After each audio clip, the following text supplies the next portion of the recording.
Bonjour et bienvenue. Aujourd'hui, on va se faire une petite consulte technologie. La technologie est l'un des trois piliers du triptyque, avec l'énergie et l'élévation de la conscience collective.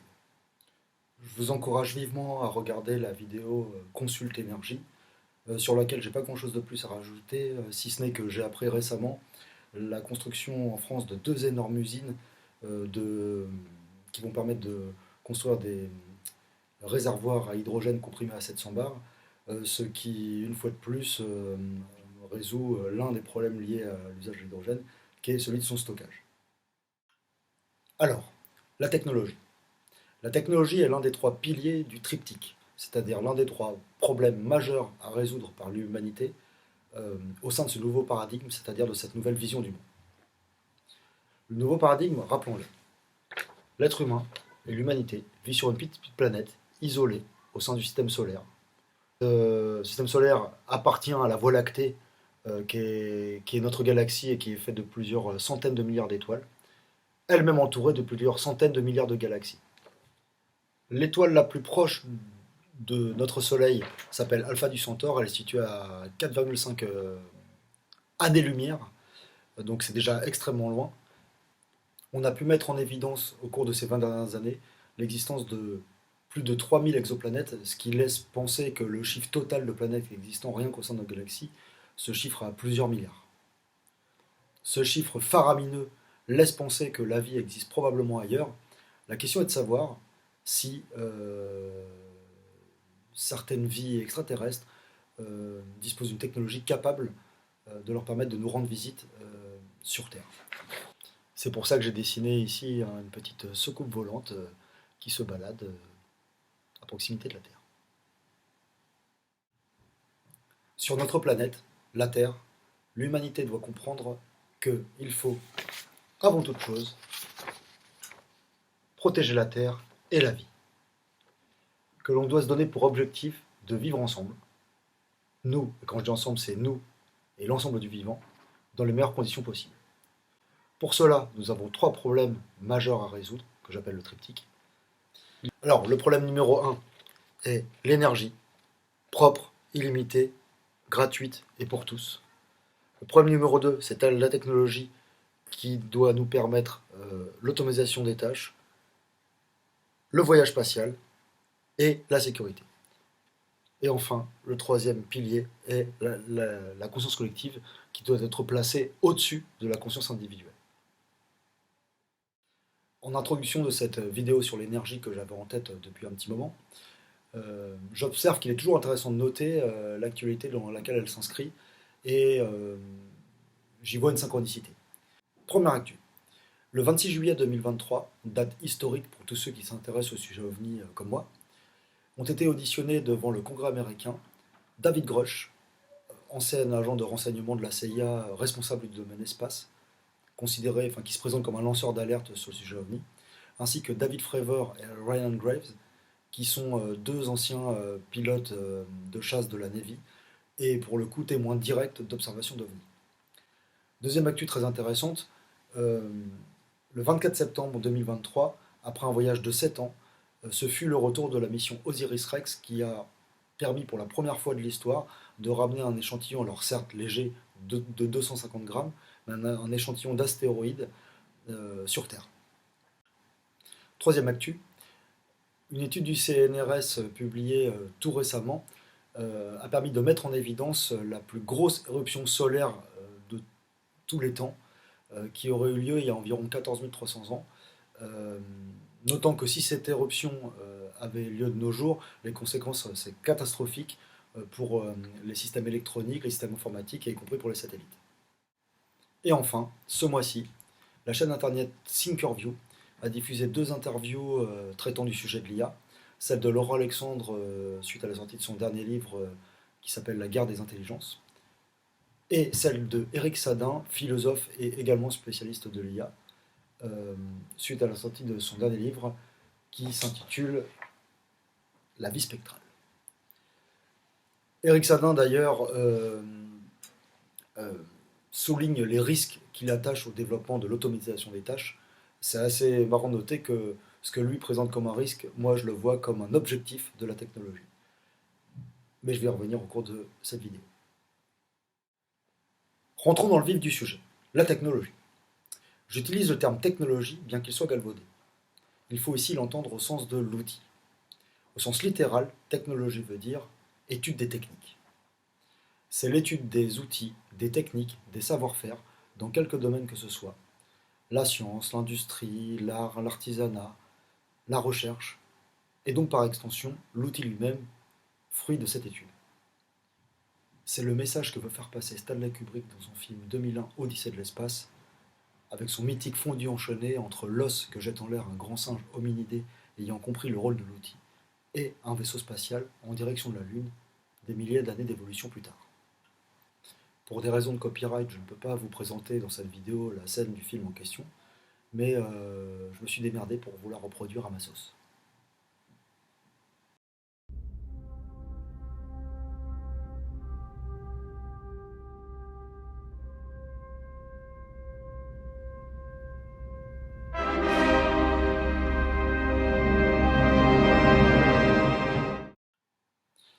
De nos jours, certains entendent dans le mot technologie téléphone portable, ordinateur, Google, Silicon Valley, etc.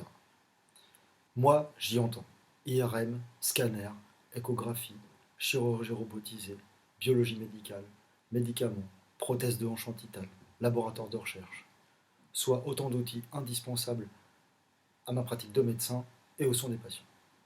J'y entends aussi l'ISS, la Station spatiale internationale, le LHC, le grand collisionneur de Hadron, un énorme accélérateur de particules situé à Genève. Virgo et LIGO, qui sont deux interféromètres ayant permis des outils optiques extrêmement pointus, qui ont permis la détection des ondes gravitationnelles. Le télescope Hubble, le James Webb Telescope, la fusée Ariane, qui est par ailleurs une fierté nationale dont chaque petit Français devrait avoir la photo dans sa chambre. Soit autant d'outils de très haute technologie, souvent issus de collaborations internationales ayant déjà permis des avancées scientifiques majeures. J'y entends aussi le tracteur, permettant de remplacer le travail de dizaines d'hommes pour nourrir la population. Le ciseau de mon père et le ciseau à bois de mon voisin menuisier, ses vis, ses clous, issus de techniques de métallurgie ancestrales modernisées. Mais aussi l'imprimante 3D, qui va d'ailleurs révolutionner les échanges, puisqu'il ne sera plus seulement question de s'échanger l'objet lui-même, mais l'information de l'objet. Les satellites et les sismographes, pour surveiller la météo, le climat, le niveau des mers, les éruptions volcaniques, les tremblements de terre, les tsunamis.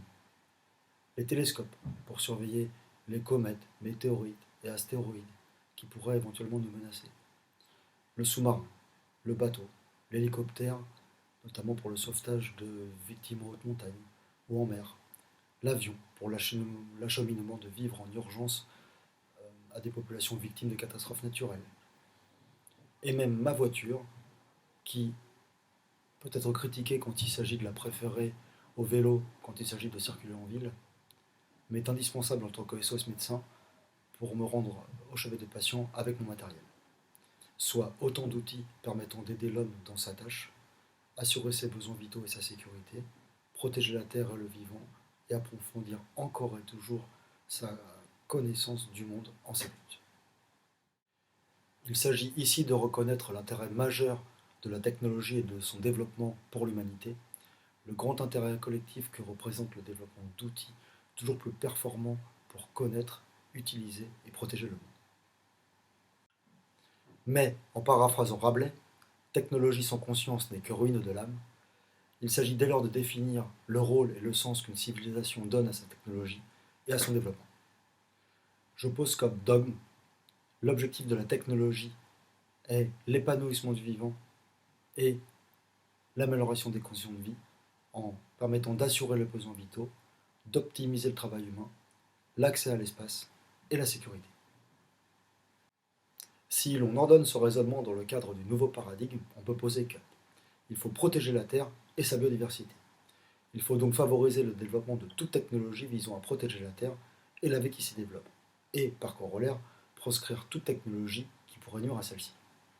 Il faut favoriser le développement de technologies permettant l'accès à une énergie propre, illimitée, gratuite et pour tous. Cet enjeu technologique est tellement important qu'il est considéré comme un enjeu en soi, il est traité à part, c'est l'un des 3 piliers du triptyque qui fait l'objet de la vidéo sur l'énergie. Je me bornerai ici au traitement des 3 autres enjeux majeurs de la technologie que sont l'automatisation des tâches, le voyage spatial et la sécurité.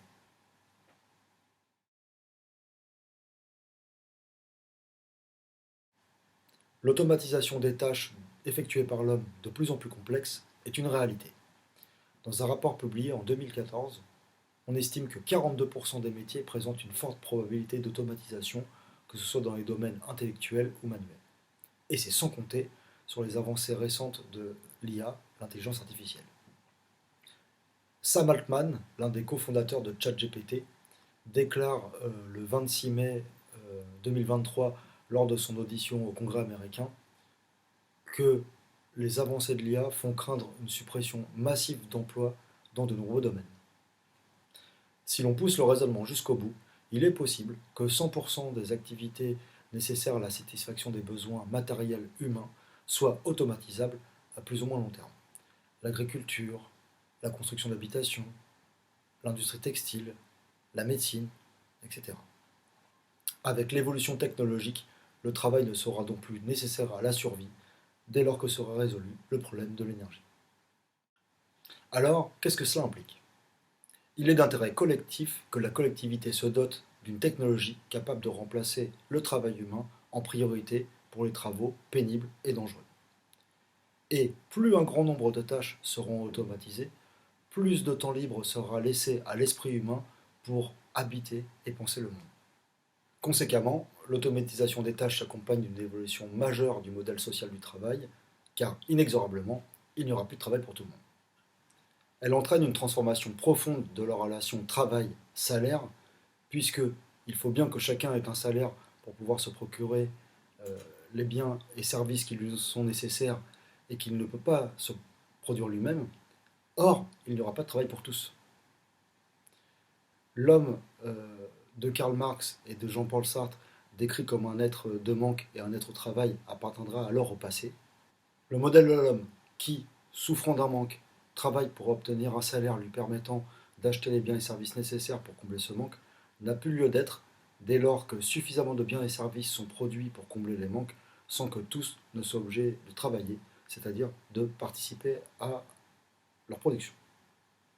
Donc si l'on raisonne en décorrélant le sujet du travail de celui du salaire, on peut poser qu'il est souhaitable pour l'homme qu'un maximum de tâches soient accomplies de manière automatique dès lors que l'on dispose d'une énergie propre pour alimenter cette production, en particulier les tâches permettant d'assurer les besoins vitaux de la population en nature, c'est-à-dire boire, manger, respirer, se chauffer, le cas échéant se refroidir, se soigner et se sécuriser. Mais cela vaut pour toute tâche. Le travail humain se limite donc à ce qui ne peut pas être fait par une machine, et ce, jusqu'à ce qu'une machine en soit capable, mais aussi à ce qui ne doit pas être fait par une machine, même si une machine en est capable, ce qu'il s'agit de définir collectivement. Par exemple, si un jour une IA est capable de compiler toutes les lois et toute la jurisprudence afférente à un procès, est-ce que nous souhaiterons pour autant nous passer d'un juge humain et d'un jury populaire pour apprécier chaque situation toujours singulière? Si un drone militaire est capable de repérer et de bombarder une cible de manière totalement autonome, est-ce que nous ne préférerons pas tout de même laisser en dernière instance le choix d'effectuer le tir à un être humain? Si un programme informatique est capable de faire le bon diagnostic, de prescrire le bon traitement à un patient, est-ce que nous souhaiterons nous passer de l'expertise, de la présence d'un médecin pour annoncer le diagnostic, adapter le traitement en fonction de chaque situation, là aussi toujours singulière, et tout simplement pour nous tenir la main? Si un droïde est capable d'assurer le service dans un bar, comme dans Star Wars ou Passenger, est-ce que nous ne préférons pas quand même avoir affaire au bon vieux barman ou à la charmante petite serveuse pour discuter, flirter, refaire le monde parfois alcoolisé, rigoler et même parfois s'épancher? Un exemple parlant sur le sujet est celui des plateformes téléphoniques où, même si l'automatisation progresse, je préfère, et de loin, avoir affaire à une personne physique. L'automatisation des tâches pose en premier lieu le problème des compétences individuelles. En effet, certains humains ne seront pas capables d'acquérir les compétences physiques ou cognitives leur permettant d'assurer des tâches non robotisables, et donc de se dégager un salaire dans un modèle où salaire égale travail. C'est une théorie qui est largement défendue notamment par Laurent Alexandre. C'est d'ailleurs ce qui s'est passé au cours de ce dernier siècle avec la révolution industrielle. Un grand nombre de tâches qui autrefois étaient effectuées par une main-d'œuvre humaine, ouvrière, ont été automatisées. Ceci a deux conséquences importantes. Premièrement, la mise au rebut d'une partie de la population ne disposant pas des compétences physiques ou cognitives lui permettant de s'atteler à une autre tâche justifiable d'un salaire. C'est, pour partie, ce qui a fait émerger le problème du chômage. L'augmentation du chômage est en réalité un signe positif pour une société, puisqu'elle indique qu'il est de moins en moins nécessaire à l'ensemble des individus de travailler pour assurer la survie de la population. En revanche, cela fait émerger deux questions, celle de l'utilité sociale de ces individus et celle de l'organisation et de la répartition du travail humain restant. Deuxièmement, l'augmentation des bénéfices des industriels, patrons, ou pour les dénommer plus explicitement, des propriétaires des facteurs de production qui bénéficient de la vente de la dite production. En économie, on distingue deux facteurs de production. Le facteur humain, le travail, et le facteur physique, le matériel, et l'immatériel. Alors dans le matériel, on peut inclure les locaux, les outils, tout le matériel nécessaire à la production, mais également immatériel, comme par exemple les brevets. On dit que ce capital est fixe ou circulant, et on le distingue du capital financier. D'ailleurs, le sujet du capital financier, moi je le traite dans une partie à part, qui s'appelle L'argent n'est pas une limite, et qui fait partie du troisième pilier, l'élévation de la conscience collective. Notons que plus récemment, et je me réfère au site du gouvernement pour vous dire ça, ont été introduits deux autres facteurs de production. Donc le capital naturel, donc la terre, les ressources naturelles, l'espace. Moi, c'est un sujet d'ailleurs que j'individualise dans deux parties, la partie protection de la terre et la partie voyage spatial. Et le capital connaissance, le savoir de l'humanité. Vaste sujet en soi, cher notamment à Idriss Aberkan, qui propose contre une économie de la croissance, une économie de la connaissance, dont la croissance est potentiellement infinie, et souligne l'intérêt majeur de la recherche fondamentale, et notamment sur le biomimétisme. Dans un modèle économique où, comme en France, le capital humain, le travail, est plus chargé, plus taxé que le capital physique, afin de lever l'impôt qui, théoriquement, est une levée de fonds permettant d'assurer les dépenses liées à l'intérêt collectif. Dans un tel modèle, vous avez une première incitation à faire reposer un maximum de la production sur le capital physique plutôt que sur l'humain. Ce que je veux dire par là, c'est qu'il s'agit d'une question de modèle. Votre arbitrage entre capital humain et capital physique dépendra évidemment du coût relatif de ces deux facteurs. S'il vous faut 10 ouvriers pour produire un objet, si on vous propose une machine capable de produire le même objet avec la même qualité, votre raisonnement va être simple. Combien me coûtent mes ouvriers par objet produit? Combien coûte ma machine par objet produit? Et quand devrais-je la remplacer?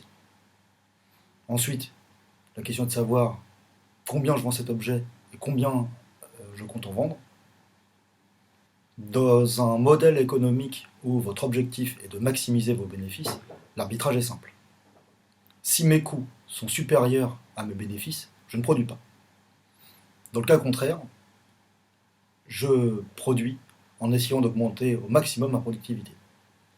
C'est-à-dire le nombre d'objets produits, dont j'ai intérêt d'ailleurs à ce qu'un maximum de gens se l'achètent et le changent le plus souvent possible. Ce qui vaut d'ailleurs pour celui aussi à qui j'achète la machine, puisqu'évidemment, lui aussi a intérêt à ce que à en vendre un maximum et à ce qu'on la change le plus souvent possible. Ce ce thème connecte avec celui de l'obsolescence programmée, que je traite également en partie 3, et dont je propose la criminalisation. Les gains de productivité observés au cours de ce dernier siècle tiennent plus au développement technologique et à l'assistance du travail humain, voire à son remplacement pur et dur, plutôt qu'à l'amélioration de la productivité de l'homme lui-même. On produit de plus en plus et de mieux en mieux, avec de moins en moins d'hommes. Par ailleurs, je m'échine à diminuer au maximum mes coûts de production en arbitrant entre humains et machines. Le développement technologique, en particulier dans le domaine de l'automatisation des tâches, fut à tel point fulgurante, et notamment à partir des années 2000, que l'arbitrage en faveur de la machine n'a cessé de progresser, au point qu'il est, de nos jours, envisageable, voire probable, dans un avenir plus ou moins proche, d'aboutir à une hégémonie totale de la machine sur l'homme dans la production de biens et services. Et à bien y réfléchir, c'est souhaitable. Si une machine peut le faire, souvent mieux et plus vite, à quoi bon faire se casser le dos à un être humain pour construire une maison ou bosser à l'usine? À quoi bon occuper une caissière à rester assise toute la journée dans un courant d'air en risquant de choper le Covid? À quoi bon former pendant 10 ans un médecin radiologue et ensuite occuper son temps de cerveau à observer des nuances de gris sur un écran d'ordinateur alors que l'IA peut déjà faire mieux? À quoi bon obliger un être humain à se lever à 4 du mat, à prendre la 86, à polluer la planète pour transporter des palettes à Rungis? À quoi bon, moi, me faire réveiller à 4 du mat pour aller soigner un patient en pleine nuit? On peut multiplier les exemples comme ça, mais l'idée est de dire, si une machine peut le faire, à quoi bon occuper un esprit humain à le faire? Il est souhaitable, collectivement, que l'automatisation des tâches aboutisse in fine au remplacement du travail humain. Alors évidemment, ça suppose en face une refonte totale des règles économiques et des modalités de répartition des richesses produites. En premier lieu, il est nécessaire qu'un glissement s'opère de la taxation du travail vers la taxation du capital. Un modèle économique et social ne peut plus reposer sur le travail dans un monde où le travail n'est plus nécessaire. Le concept même de travail doit être revu. Ce que confère le travail aux individus, c'est du lien social, le sentiment d'utilité sociale, et un salaire pour se procurer les biens et services lui permettant de s'élever dans la pyramide de Maslow. La pyramide de Maslow, rappelons-le, hiérarchise les besoins, avec en premier les besoins physiologiques, les besoins de sécurité, le besoin social, le besoin d'estime, et enfin le besoin d'accomplissement. Dans un monde totalement automatisé, il est possible de décorréler totalement le salaire de l'activité de production. Le salaire pourrait être strictement corrélé au travail fourni dans l'intérêt collectif. Ce phénomène fait émerger la question de la mise en place d'un revenu minimum universel. Dans mon modèle, je l'imagine en nature. C'est-à-dire que chacun a le droit à la garantie de l'assouvissement de ses besoins physiologiques, c'est-à-dire de ses besoins primaires vitaux. Respirer, boire, manger, se soigner, se sécuriser, se chauffer ou, le cas échéant, se refroidir. Ce droit est assuré par la taxation du capital ou de la production elle-même. Ceux d'entre nous qui œuvrent en faveur de la collectivité, par leur travail, perçoivent un salaire. Soit parce qu'ils exercent une tâche non automatisable ou non automatisée, soit parce qu'ils se forment pour acquérir les compétences en vue de l'exercer, comme par exemple les étudiants, soit parce que, par leur talent, leur envie, leur passion, ils proposent une œuvre digne d'intérêt pour ses frères humains. Et c'est un point sur lequel je suis un peu plus enthousiaste qu'Éric Sadin, il perdurera toujours des activités qui, même si elles sont robotisables, seront toujours pratiquées par les êtres humains. Je me suis amusé à me faire une petite liste, mais le sport, l'art, l'humour, la littérature, la philosophie, la gastronomie, la psychologie, l'éducation des enfants. Vous pouvez vous amuser comme ça à lister les activités dont vous pouvez imaginer qu'un jour elles puissent être faites par une machine, mais dont vous ne pouvez pas vous dire que vous ne les pratiquerez plus. Et, et c'est un point très intéressant dans la réflexion sur l'IA, il est des domaines dans lesquels l'imperfection est perfection.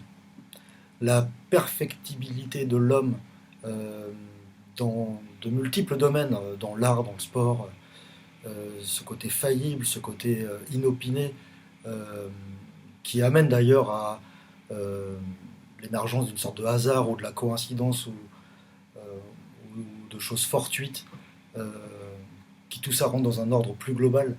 Tout ça ne sera jamais dépassé par de l'IA. Est-ce que parce qu'il existe de nos jours des ordinateurs capables de battre quiconque aux échecs, les gens ne jouent plus aux échecs? Est-ce que s'il existe un jour une équipe de robots capable de battre la meilleure équipe de foot de la planète, est-ce que pour autant on n'ira plus au stade, se boire des bières et voir un match de foot entre humains? Est-ce que si l'IA un jour arrive à danser, chanter, composer ou jouer de la musique, écrire une pièce de théâtre, écrire une œuvre littéraire, euh, ou simplement rédiger une rédaction de français, est-ce que pour autant les êtres humains cesseront d'exprimer leur peine, leur joie, leur imaginaire et leurs idées par ces moyens? Est-ce que si un robot est capable de surfer mieux que moi, je vais arrêter de surfer? Est-ce que si une IA est capable de mieux éduquer mes filles que moi, je vais arrêter de m'en occuper? Est-ce que cessera un jour l'envie de se faire rire et parfois pleurer, l'envie de se détester, mais surtout l'envie de s'aimer? Est-ce que l'IA sera capable un jour de spiritualité?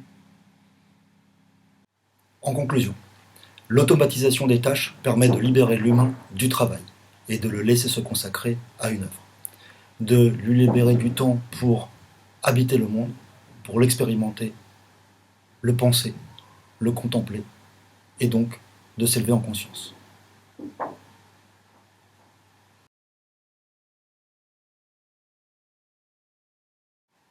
Le développement technologique visant l'accès à l'espace doit être une priorité pour la collectivité. Alors, juste une petite digression sur l'espace avant d'entamer ce que j'ai à vous dire. Euh, L'espace, c'est la partie qui m'intéresse le plus. L'astronomie est une passion depuis que je suis tout petit. Moi, je suis né en 1979, c'est-à-dire 10 ans pile après l'alunissage de Apollo 11 sur la Lune en 1969. Il faut bien voir tous les progrès qui ont été faits rien que pendant ma période de vie. Euh, Depuis, on s'est un peu calmé sur la Lune, mais on a colonisé l'espace proche au point où actuellement on envoie des satellites privés dans l'espace.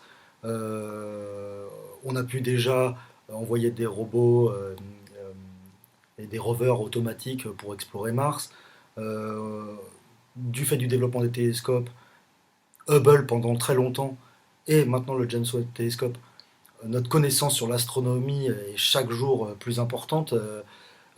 Pareil, il faut bien voir que pour nos grands-parents, l'univers, c'était la Voie lactée.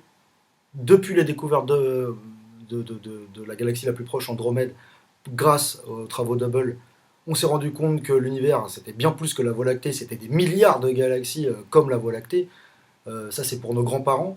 Euh, Moi, 10 ans avant ma naissance, on arrive à accéder à la Lune, et depuis, on va sur Mars, on arrive à explorer le champ profond de l'univers.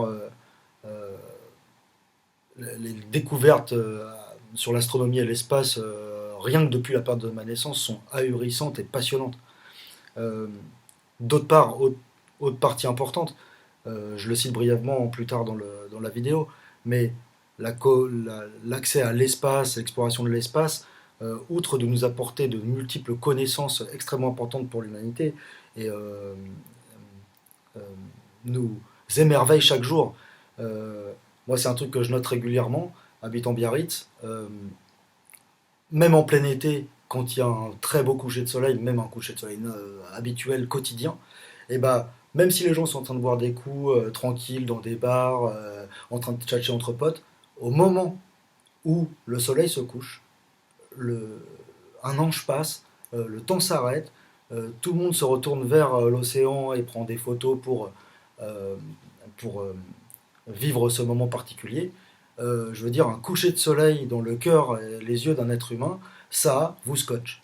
Et comme le fait de regarder la voûte étoilée en pleine nuit dans un ciel euh, parfaitement clair, sans pollution lumineuse, il faut bien voir aussi que nous, on est une génération d'êtres humains où l'éclairage public et la pollution lumineuse font que on se masque à nous-mêmes le ciel euh, qui pourtant a été observé depuis des générations par l'être humain euh, les soirs de temps clair.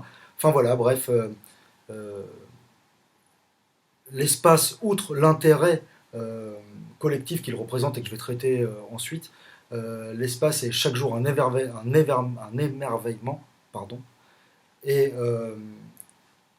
il est clair que le fait de se doter pour une civilisation des moyens d'accéder à l'espace et d'explorer l'espace, euh, c'est, euh, c'est, euh, ça paraît fondamental.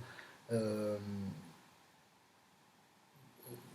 Jusqu'à il y a peu, jusqu'à Christophe Colomb, on pensait même que la Terre était finie. L'humanité se développe, on est arrivé aujourd'hui à quasiment une civilisation planétaire.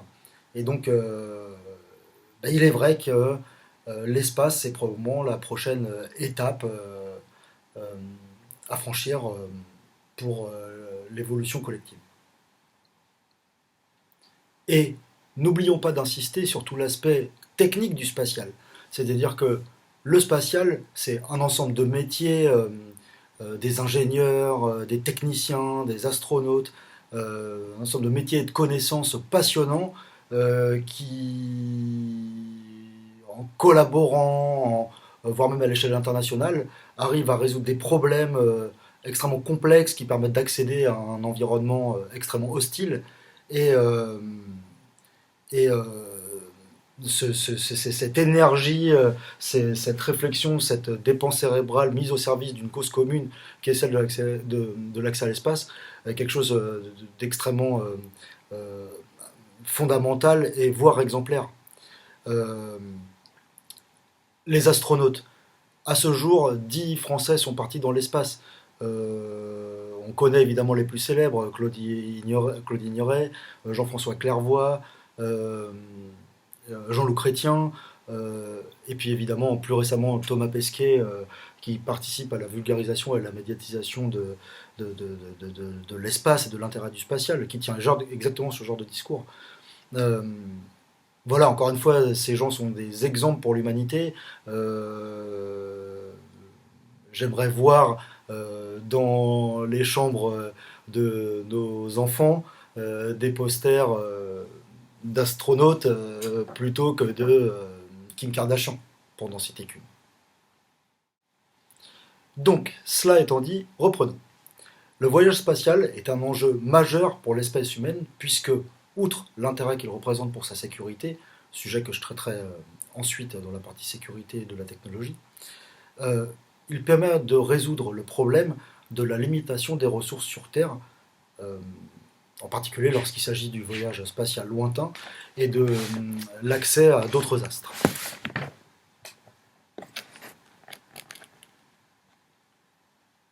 Au premier rang desquels la Lune.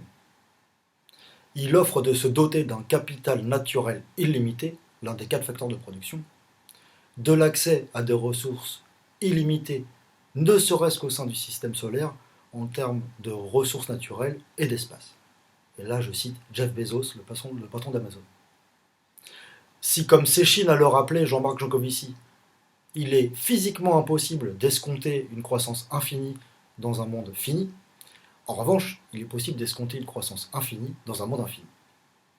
Ça m'irrite toujours un peu d'entendre parler dans la bouche de scientifiques de monde fini, alors même qu'au cours de ce dernier siècle, et surtout au cours de ces dernières dizaines d'années, l'humanité s'est dotée des moyens d'observer l'incommensurabilité de l'univers qui nous entoure. Notre univers est infini, C'est notre incapacité à nous y déplacer qui nous confine dans un monde fini. Si un modèle prônant une croissance infinie fait craindre la destruction de notre monde fini, la Terre, en revanche, l'accès à l'espace et à des ressources illimitées permet au contraire de préserver notre planète tout en continuant à croître et à nous y développer.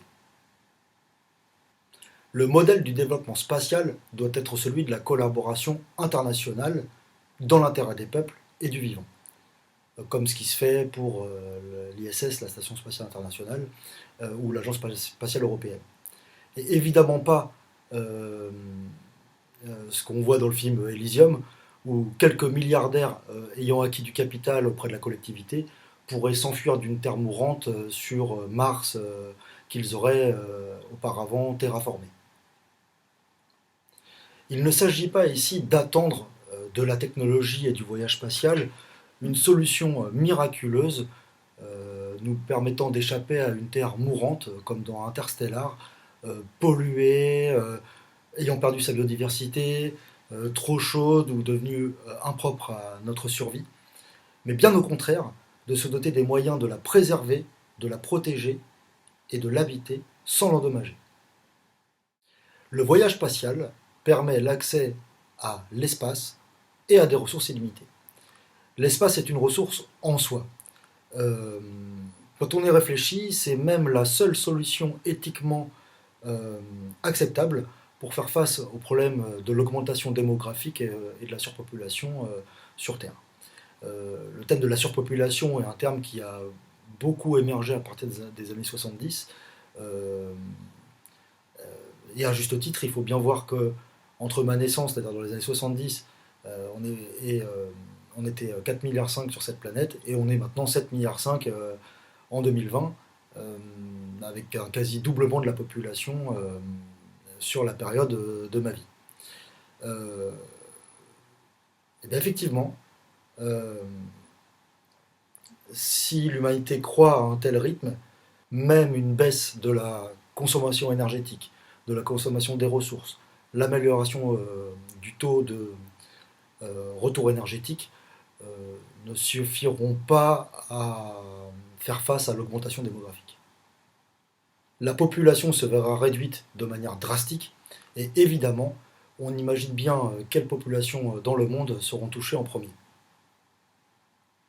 Bien qu'il soit observé scientifiquement qu'une population a tendance naturellement à réguler sa natalité, dès lors que le taux d'occupation de l'espace et le taux de consommation des ressources ont atteint un certain seuil, et par ailleurs, dès lors que la population a atteint un certain niveau de sécurité, bien qu'il faille par ailleurs repenser en profondeur notre manière d'habiter la planète afin de l'occuper en y faisant société humaine, mais en essayant également d'y dégager des espaces naturels les plus larges possibles, réservés au développement de la biodiversité, il ne peut être vu que comme positif l'espoir qu'un jour certains d'entre nous puissent partir explorer l'espace, voire même le coloniser.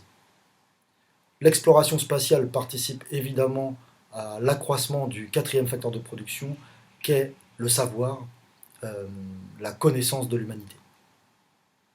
L'accès toujours plus avant à l'espace entraîne avec lui l'un des plus grands bouleversements civilisationnels de toute l'histoire.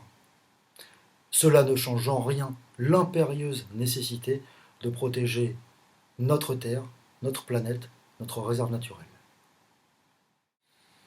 L'accès à des ressources illimitées entraîne lui aussi un bouleversement civilisationnel, au premier rang desquels une profonde modification du modèle économique, puisqu'il résout le problème de la limitation du troisième facteur de production qu'est le capital naturel. À quoi bon autoriser l'exploitation du gaz de schiste par fracturation hydraulique en corrompant de l'eau douce, en provoquant des tremblements de terre, ou dépendre du gaz russe et de toutes les conséquences géopolitiques de l'accès à l'énergie, si on a accès au lac de méthane sur Titan ou à l'hydrogène de Saturne. On a découvert dans le système solaire un astéroïde contenant une telle quantité de minerai de fer que son importation sur Terre ferait s'effondrer le cours du métal. Et il en va de même pour toutes les autres ressources minérales. Ce qu'on ne trouve pas dans l'espace pour le moment, c'est la vie, ne serait-ce qu'une bactérie. C'est ce qui rend d'ailleurs notre planète si précieuse. Mais pour le reste, pas de problème de limite. Le plus beau, c'est que, tout du moins pour le système solaire, puisqu'on n'y observe pas, a priori, d'autres civilisations, son exploitation ne nous met même pas en concurrence avec d'autres. Si la vie existe ailleurs, une vie intelligente capable d'exploiter son environnement et de voyager dans l'espace, si les extraterrestres existent, nous ne rentrerons même pas en concurrence avec eux dans la mesure où rien que dans notre galaxie, euh, l'espace disponible rapporté au nombre potentiel de civilisations existantes fait que chacune de ces civilisations pourrait exploiter son environnement spatial sans avoir à empiéter sur celui des autres. La seule chose qui pourrait nous confronter serait le fait de devoir trouver une planète habitable en cas de destruction de la nôtre. Et inversement, bien sûr, parce que les planètes habitables semblent tout de même assez rares au sein de la galaxie. Ce qui rappelle encore une fois que la priorité absolue d'une civilisation doit être de protéger sa planète, en l'occurrence la Terre. L'exploitation des ressources spatiales paraît être de la prospective à très long terme, en tout cas trop long terme pour être prise en compte de nos jours. Mais en fait, elle est déjà très sérieusement envisagée, notamment par Elon Musk, encore lui, le patron de SpaceX, et Jeff Bezos, le patron d'Amazon. Vous pouvez vous référer à une émission très intéressante, l'exploitation spatiale, le Affaires étrangères sur France Culture, du 30 décembre 2017. Le Luxembourg et les États-Unis sous Obama ont déjà légiféré sur l'exploitation spatiale. Vous pouvez vous référer à un documentaire très intéressant qui s'appelle La Lune, le septième continent. Les Japonais et les Européens sont d'ores et déjà parvenus à faire atterrir une sonde sur un astéroïde. Et plus récemment, après un voyage de 7 ans, la mission Osiris-Rex a permis de ramener sur Terre un échantillon d'astéroïdes de 250 grammes. Si l'on rajoute à cela les observations d'OVNI, dont il n'est plus possible de douter depuis l'audition au Congrès américain du 26 juillet 2023 de David Grush, David Trevor et Ryan Grave, c'est-à-dire il est clair que l'on observe des objets matériels aux capacités de vol inatteignables, ou en tout cas inconnues à ce jour par l'espèce humaine. Si ces objets viennent réellement d'un autre système stellaire, cela démontre que l'espace interstellaire, voire intergalactique, n'est clairement pas infranchissable. Même si la technologie utilisée semble avoir des centaines, voire des milliers d'années d'avance sur notre technologie actuelle, ces objets démontrent que c'est possible. Le voyage spatial est possible. Il représente un enjeu majeur pour l'humanité, lui permettant d'accéder à des ressources illimitées en termes d'espace et de ressources naturelles, mais également en termes de sécurité. On ne peut que regretter que le budget qui lui est consacré par la société humaine soit si faible. L'ESA, l'Agence spatiale européenne, dispose d'un budget de 7 milliards pour 2023 financé par 22 États membres, ce qui représente le prix d'un ticket de cinéma pour chacun des citoyens d'un État membre, Dixit, le site de l'ESA. Alors même que le budget de la seule armée française est de 44 milliards d'euros en 2023 et va passer à près de 60 milliards d'euros par an de 2024 à 2030. Le budget de la NASA en 2023 est de 25 milliards de dollars, celui de la défense américaine en 2024 sera de 842 milliards.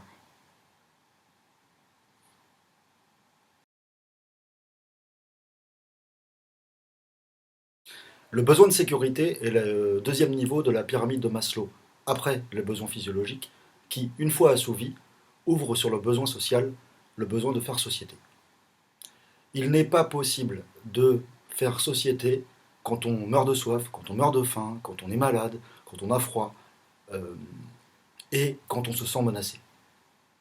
Le développement technologique visant à assurer la sécurité de l'humanité, la sécurité de chaque être humain, doit être une priorité pour permettre à l'humanité de faire société et à chacun de s'élever en conscience. Il est donc primordial pour la collectivité de se doter d'une technologie capable de la préserver de tout ce qui pourrait menacer sa survie. Séparons dans notre raisonnement les menaces naturelles, endogènes et exogènes, et les menaces humaines et pourquoi pas extraterrestres. La protection de la Terre, de l'humanité et de l'ensemble du vivant contre les menaces naturelles, au-delà d'être une nécessité et donc une priorité pour la collectivité, est de plus une responsabilité du fait que nous sommes la seule espèce sur cette planète qui en soit capable. L'homme n'est malheureusement pas la seule menace pour l'écosystème. La vie a déjà connu par le passé plusieurs extinctions massives liées à des catastrophes majeures qui ont même parfois failli conduire à son extinction et qui expliquent probablement l'incroyable biodiversité présente de nos jours sur Terre. La Terre subit des menaces exogènes, c'est-à-dire extérieures à elle-même, comètes, astéroïdes, éruptions solaires, rayons gamma, trous noirs, et pourquoi pas la présence d'un astre inconnu. Je m'étais intéressé au sujet de la planète X qu'on appelle Nibiru, qui serait un astre potentiellement qui pourrait circuler au sein du système solaire et nous menacer périodiquement. Et pourquoi pas un jour une menace venant d'une civilisation extraterrestre, un peu à la Independence Day, qui, pour diverses raisons, souhaiterait nous attaquer. Le Soleil lui-même, qui est actuellement une naine jaune, une petite étoile, qui a 5 milliards d'années, va s'éteindre dans 4,5 milliards d'années en passant par une phase de géante rouge, c'est-à-dire que son diamètre va s'étendre au-delà de l'orbite terrestre et cramer tout sur son passage. Donc, de toute manière, pour l'humanité, il y a une deadline qui est de 4,5 milliards d'années, où de toute façon la Terre va être détruite par le Soleil. Et si on imagine que l'humanité puisse vivre d'ici là, il faudra de toute façon se doter d'un moyen de s'échapper de cette fournaise. Il faut donc se donner la capacité de protéger la Terre des menaces exogènes, mais aussi se doter de la capacité de s'en extraire en cas de problème. Le vivant présent sur Terre subit également des menaces endogènes, c'est-à-dire liées à l'environnement terrestre lui-même. Les maladies infectieuses, alors je dis toujours aux patients, on distingue donc 5 agents infectieux: les virus, les bactéries, les parasites, les champignons, et une maladie très particulière qui sont les maladies à prions, comme la maladie de Creutzfeldt-Jakob. C'est-à-dire l'agent infectieux est une protéine. Le vivant est également soumis à des catastrophes naturelles, les tsunamis, les séismes, les éruptions volcaniques, les ouragans, les tornades, mais également les périodes de réchauffement climatique et les périodes glaciaires. Et puis pourquoi pas aussi le risque d'inversion des pôles magnétiques de la Terre, qui fait craindre la perte, alors sur un temps inconnu, mais du bouclier magnétique qui nous protège du rayonnement solaire. Alors est-ce que cette perte dure quelques minutes ou plusieurs siècles? Personne n'en sait rien à ce jour. Il est donc essentiel pour l'humanité d'accroître ses connaissances sur ces menaces et de se doter d'une énergie et d'une technologie nous permettant d'en préserver l'ensemble du vivant. À ce sujet, il semblerait, d'après certaines théories, que d'anciennes civilisations nous aient laissé des indices pour nous prévenir de ces menaces. On peut citer en particulier les pyramides de Gizeh et le récit du déluge dans l'Ancien Testament. Il serait intéressant tout de même d'y porter une plus grande attention dans l'intérêt collectif. Deuxièmement, après les menaces naturelles, les menaces humaines. Outre la menace que représente l'homme pour l'écosystème et donc pour lui-même, sujet que je traite dans la partie écologie du troisième pilier qu'est l'élévation de la conscience collective, il s'agit d'évoquer ici la menace que représente l'homme envers lui-même. Un être humain peut menacer la vie d'un autre être humain ou groupe d'êtres humains pour différents motifs, au premier rang desquels euh, l'accès à l'énergie et aux ressources, mais aussi pour l'obtention d'un travail, pour de l'argent, ou plus largement pour des raisons économiques, mais aussi pour des raisons psychiatriques, c'est-à-dire médicales, euh, les schizophrènes, les violeurs, les pédophiles que j'intègre comme une pathologie, les psychopathes d'une manière plus générale. Également pour des raisons personnelles, par vengeance, par amour, ou après une rupture sentimentale. C'est d'ailleurs mon sujet de thèse. Ou enfin, pour des raisons purement idéologiques, religieuses, ethniques ou raciales. Le modèle du vivre ensemble que se choisit une société est susceptible d'être attaqué pour lui-même par des individus prônant un autre modèle de société. Ainsi, il serait utopique de croire que, quand bien même il puisse être le plus juste, le plus équitable, le plus protecteur, le plus bénéfique pour la planète, un modèle de société ne puisse être menacé. Voilà pourquoi il est légitime et nécessaire de développer toute technologie visant à protéger la collectivité de toute attaque à l'échelle individuelle ou collective. Surveillance de masse, satellites, drones, IA, big data, police scientifique, bracelet électronique, contrôle sur les réseaux sociaux. Le développement technologique dans le domaine de la sécurité connaît déjà et promet encore des avancées fulgurantes. C'est pourquoi un équilibre est à construire entre surveillance des menaces humaines et protection des libertés individuelles. La légitimité de l'usage de la technologie visant la protection de la collectivité et de son modèle social tient pour beaucoup à la légitimité du modèle lui-même. C'est ce qui permet de différencier le terrorisme et la résistance, sujet ô combien d'actualité. Le terroriste est celui qui attaque un modèle de société que la collectivité s'impose à elle-même et considère comme souhaitable. Le résistant combat lui un modèle imposé à une collectivité, considéré comme inacceptable. Il est donc par-dessus tout nécessaire de prévoir des garde-fous dans son développement, au cas où une telle technologie tomberait entre de mauvaises mains. Ce point précisément est l'objet d'une petite digression sur le sujet de la protection des lanceurs d'alerte, et en particulier dans ce cas-là du sujet de Edward Snowden. Ce type vient informer le grand public des capacités techniques de surveillance dont se dote l'État américain. Euh, en le disant lui-même, il laisse à chacun la liberté de penser si cette surveillance est légitime ou non. Mais en tout cas, lui estime qu'il est de son devoir d'informer la population de ses capacités techniques. Et je considère qu'un grand pays comme la France devrait avoir les couilles d'accueillir Edward Snowden et tout ce type de lanceurs d'alerte. Euh, les Américains n'ont d'alliés que le nom. Les Américains ne sont alliés qu'à eux-mêmes. Il faut arrêter d'être les dindons de la farce. Fin de la digression, reprenons. On peut ici en profiter pour redéfinir le rôle de l'armée.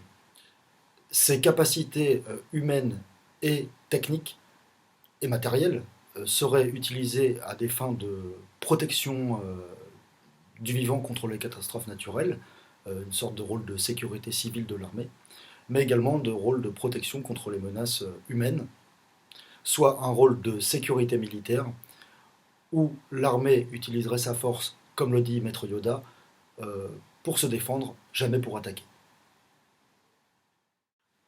En conclusion, notons que la majorité des conflits humains étant liés à l'accès à l'énergie et aux ressources naturelles et à l'espace, le territoire, une civilisation, une société qui parviendrait à résoudre les deux premiers piliers du triptyque, c'est-à-dire se doter de l'accès à une énergie propre, illimitée, gratuite pour tous, et de l'accès à des ressources naturelles illimitées, verrait drastiquement diminuer les raisons de rentrer en conflit.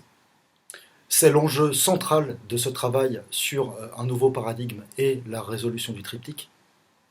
C'est de chercher une solution apportant la paix et permettant de vivre ensemble dans les meilleures conditions possibles, ne laissant guère en dehors des raisons médicales et personnelles, que l'idéologie comme source de conflit.